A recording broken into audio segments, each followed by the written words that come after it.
Brigitte Lahaie, Sud Radio. C'est l'instant Sexy News. Eh bien, Hélène Vecchiali, nous allons aller dans le Pré rejoindre Laetitia Pré. Et alors, je crois que c'est pour me faire plaisir aujourd'hui. Vous parlez d'équitation, c'est ça? Tout à fait. Je vous adore, Brigitte, bien connue. Bonjour Hélène, bonjour Brigitte. Bonjour. Bergères et bergers, oui, aujourd'hui, activité équitation. Et je vais vous expliquer pourquoi. Je voulais parler de la polémique au sujet des propos de Mélissa.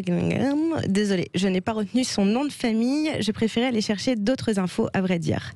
Donc, cette personnalité de la télé-réalité aurait confié à ses millions de followers qu'il fallait entretenir l'allure de son vagin avec des machines et qu'elle avait de la chance parce qu'elle avait un beau vagin, notamment celui d'une fille On est content pour elle. Oui, voilà. Oui, moi, je suis vraiment ravie. Notamment celui d'une fille de 12 ans et qu'elle n'avait pas les lèvres qui dépassaient. Enfin bon, bref, des propos qui voilà, n'importe quoi. Et puis, excusez-moi, mais un vagin d'une fille de 12 ans, non. Enfin, je ne ferai pas de commentaire. En plus, je ne sais pas comment elle sait à quoi ressemble le vagin d'une fille de 12 ans. Moi, ça m'intéresserait. On est bien d'accord, mais même son propre vagin, faut y aller pour quand même observer l'allure de son propre vagin. Bon, elle s'est excusée par la suite en précisant qu'elle disait beaucoup de conneries. Sans blague. Sans blague. J'ai donc sollicité mes bergères et bergers, à savoir si on en parlait lors de ma Sexy News aujourd'hui ou si on en avait assez parlé. Je vous laisse deviner leur choix.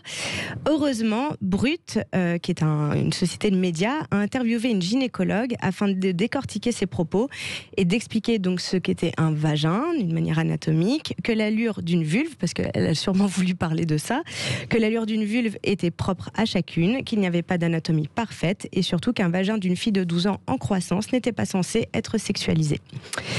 J'en parle avec un ami berger et j'y vais de ma comparaison sur le physique de Mélissa qui devient de plus en plus commun pour moi, celui de la grosse bouche comme ça, des longs cheveux longs et raides comme ça, de la taille super fine et de la grosse croupe des fesses et du haut des cuisses. Donc la mode, c'est de ressembler à une jument.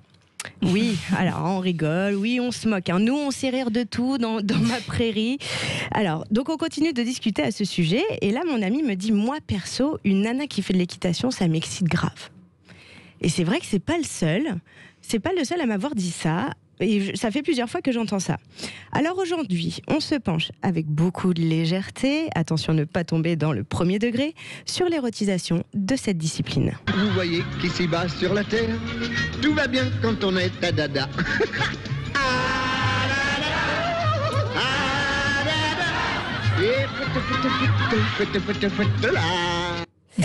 L'équitation est devenue le premier sport féminin aujourd'hui avec près de 83,6% de femmes licenciées qui ont en moyenne 33 ans.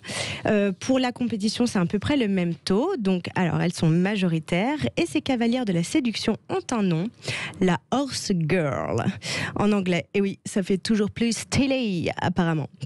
Alors la Horse Girl, elle fascine parce qu'aujourd'hui, celle qui portait des pulls avec le plus beau des bonnets tricotés à l'époque et qui recouvrait ses murs de posters de pur sang est devenue cette femme un peu étrange et solitaire, heureuse et indifférente aux normes sociales.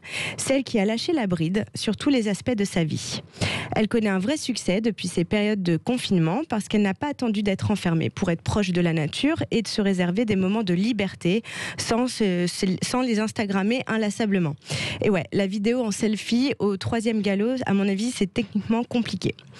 Alors on peut dire qu'elle est à cheval sur ses principes et si elle pouvait en faire part aux millions de followers de Mélissa, on serait ravis, nous bergères et bergers, mais ça, la Horse Girl, elle s'en fout. Elle a mis le pied à l'étrier jeune et vit sa passion pleinement auprès de l'animal qui représente la virilité. Et oui, c'est un symbole très ancré dans notre culture sexuelle. On dit bien bander comme un cheval. Mais les cavalières ont dû ronger leurs freins jusqu'au XXe siècle parce qu'elles étaient obligées de monter à cheval les deux jambes du même côté pour éviter de rompre leur hymen et perdre leur virginité ainsi avant le mariage. L'image de la femme nue, à cheval, cheveux au vent, est une véritable icône de la force et de la sensualité. À l'époque, cette femme du peuple traversait le village ainsi en échange d'une baisse des impôts pour son mari. L'histoire révèle beaucoup de changements, de dynamique entre les sexes et les classes grâce aux écuyères cavalières, ces fameuses casse-cou. Alors vous êtes davantage de bergers à être excités par celles qui pratiquent l'excitation, car elles portent des bottes en cuir, elles ont une cravache, elles savent chevaucher ou encore parce que ça donne des fesses. Waouh! Quant à l'inverse, peu de témoignages, mais je sais qu'une bergère ne se voit au lit qu'avec des jockeys et qu'une autre les trouve bien trop petits pour elle. Amado Walti, qui est un dresseur de chevaux et a écrit pas mal de bouquins à ce sujet, a dit « L'interaction du corps du cavalier avec celui du cheval est primordiale. C'est la capacité à percevoir et épouser le rythme du cheval que résulte l'harmonie. » Alors ne montez pas sur vos grands chevaux avec ce genre de stéréotypes, s'il vous plaît, mais je pense qu'il est là une question d'adaptation au corps de l'autre dans ce que la cavalière a de sexy. Et le vrai message pour nos jeunes demoiselles, peut-être vaut mieux pratiquer l'équitation que de ressembler à une jument. Écoutez, merci Laetitia Prey de mettre en avant les cavalières. Alors c'est relativement, alors ça a toujours été, hein, les filles s'intéressent beaucoup aux chevaux quand elles sont jeunes. Après, souvent, quand elles ont leur premier enfant, elles abandonnent l'équitation. C'est assez intéressant. Je crois qu'il y a vraiment un rapport à comprendre par rapport à la maternité. Ah, et vis-à-vis de l'anatomie, enfin de ce que fait la grossesse sur le corps d'une femme et de la pratique, cette pratique. Je crois que le rapport entre le cheval et l'humain est très intéressant à comparer avec la mère qui porte son enfant. Parce que quand on est sur un cheval, on est bercé et quelque part, en effet, on va épouser le corps du cheval, on va se laisser porter par le corps du cheval. Et je crois qu'il y a quelque chose comme ça, ce qui n'est pas, donc pas étonnant qu'il y ait autant de femmes qui sont quand même dans des relations très fusionnelles à leur mère, autant de femmes qui vont vers ce sport et qui y restent. Voilà. Et c'est vrai qu'aujourd'hui, en compétition à haut niveau, il y a beaucoup plus de femmes qu'avant, mais ça c'est relativement récent, puisqu'il y a encore 20 ans, il y avait beaucoup plus d'hommes. Et voilà un aspect intéressant. Et c'est très bon pour le périnée, l'équitation. Et en plus, ça donne des bonnes cuisses, donc pour se faire violer, il faut déjà y aller. Hein. On se laisse serrer les cuisses. Apparemment, c'est bon pour les impôts aussi, hein, si on se promène nu sur un cheval. Oui, voilà. Là, je viens nue sur un cheval demain, comme ça, je ne paye plus d'impôts. Moins d'impôts. Vous serez exonéré. C'est génial. Tout à fait d'accord. À tester. Merci Laetitia Prey, en tout cas, merci beaucoup. Avec plaisir.